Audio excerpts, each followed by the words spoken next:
नमस्कार मंडळी, तुम्हा सर्वांचं आपल्या श्री महालक्ष्मी या चॅनेलमध्ये खूप खूप स्वागत आहे. तर आता मार्गशीर्ष महिना चालू होणार आहे आणि त्याच्या आधी येत असते ती म्हणजे कार्तिक अमावस्या. आणि दरवर्षी कार्तिक महिन्यातील कृष्ण पक्षातील अमावस्या तिथीला विशेष असं महत्त्व आहे. या दिवशी काही गोष्टी तुम्हाला करायच्या आहेत किंवा काही गोष्टींपासून तुम्हाला सावध राहायचं आहे.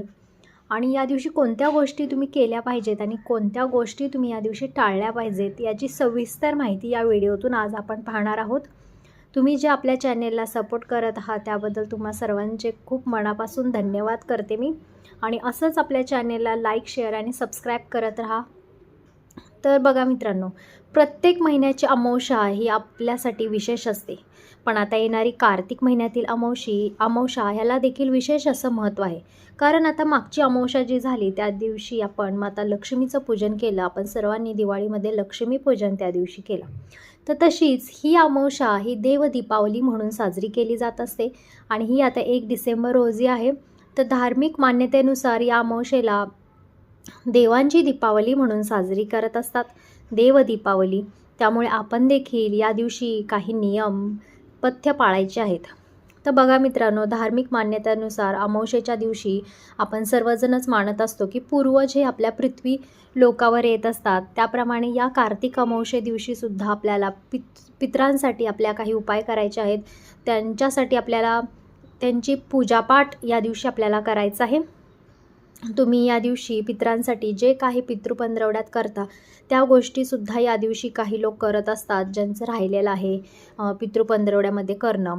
त्यासाठी तुम्ही पितृतर्पण, पिंडदान किंवा श्राद्ध इत्यादी देखील या अमावस्येला केलं जात असतं.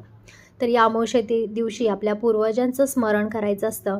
आपल्या पूर्वजांसाठी दक्षिण दिशेला आपल्याला दिवा लावायचा असतो तोंड करून, किंवा आपण जे पाण्याचा आपला स्रोत आहे तिथे त्यांच्यासाठी एक आपल्याला दीप या दिवशी लावायचा असतो. आणि त्या दिव्यामध्ये काळे तीळ तुम्हाला टाकायचे आहेत आपल्या पितरांच्या स्मरणासाठी. आत्ताच आपल्याकडे दिवाळी होऊन गेली आणि दिवाळीसारखा मोठा सण झाल्यानंतर ही देव दीपावली दिवशी आपल्या पितरांसाठी देखील समर्पित असते. त्यामुळे त्यांना देखील आपण अशा या दिवशी स्मरण करून त्यांचे देखील आपल्याला उपकार मानायचे आहेत. त्यानंतर आहे ते म्हणजे कोणत्या गोष्टी तुम्ही या दिवशी पाळल्या पाहिजेत किंवा कोणत्या गोष्टी या दिवशी तुम्हाला करायच्या नाही आहेत, हे या व्हिडिओतून मी तुम्हाला सांगते. या अमावस्येला तुम्हाला कोणतेच शुभ कार्य करायचे नसते. म्हणजेच तुमचं गृहप्रवेश असेल किंवा मुंडन असेल, कोणतंही जे शुभ कार्य असतं ते या अमावस्येला केलं जात नाही. कार्तिक अमावस्या ही पितरांसाठी समर्पित असते आणि देव दीपावली या दिवशी येत असते. त्यामुळे या दिवशी कोणतं शुभ कार्य तुम्हाला करायचं नाही आहे. त्यामुळे काय होतं की आपले कुठेतरी पितर आपल्यावरती नाराज होत असतात. त्यानंतर तुम्हाला तुमची नखं कापायची नसतात, तुमचे केस कापायचे नसतात. जे आपण पितृपंधरवड्यामध्ये जे नियम पाळत असतो ना, ते या दिवशी तुम्हाला पाळायचे असतात. या दिवशी तुम्हाला मांसाहार करायचा नाही किंवा जो मदिरा म्हणजेच दारू वगैरे अशा गोष्टी तुम्हाला या दिवशी घ्यायच्या नाही आहेत.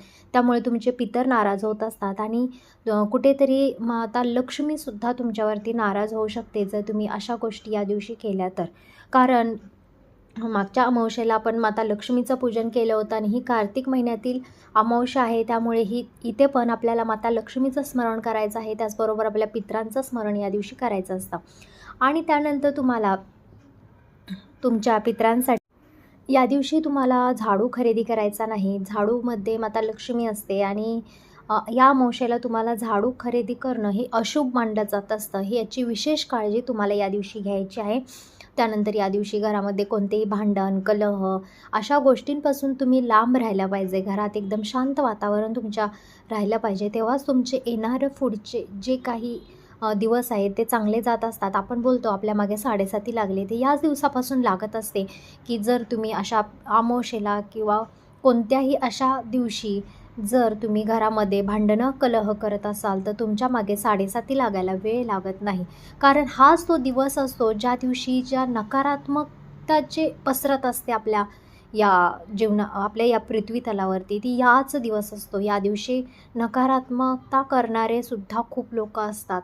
ते आपल्यावरती किंवा आपल्या घरावरती जादूटोणा करत असतात किंवा असे कोणती व्यक्ती ते शोधत असतात की त्या व्यक्तीवरती आपण जादूटोणा करू शकू.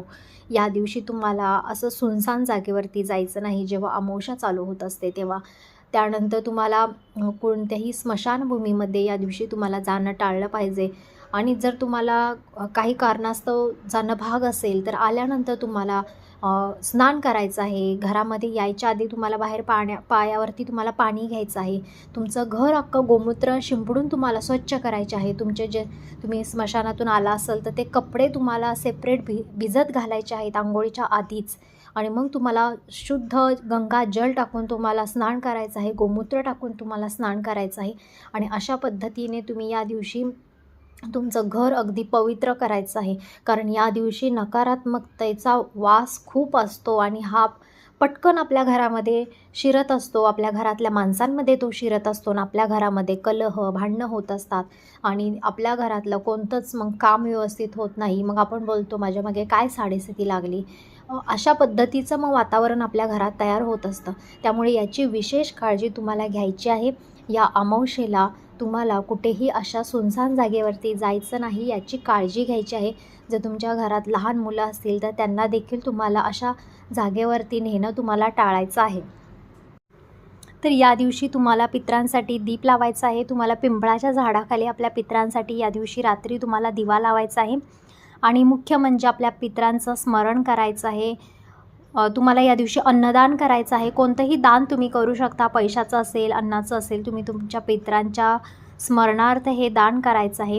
आणि जर कोणाचं पिंडदान तर्पण राहिलं असेल तर या दिवशी तुम्हाला ते करायचं आहे. तर अशा पद्धतीने तुम्हाला अमावस्येला ही विशेष अशी काळजी घ्यायची आहे.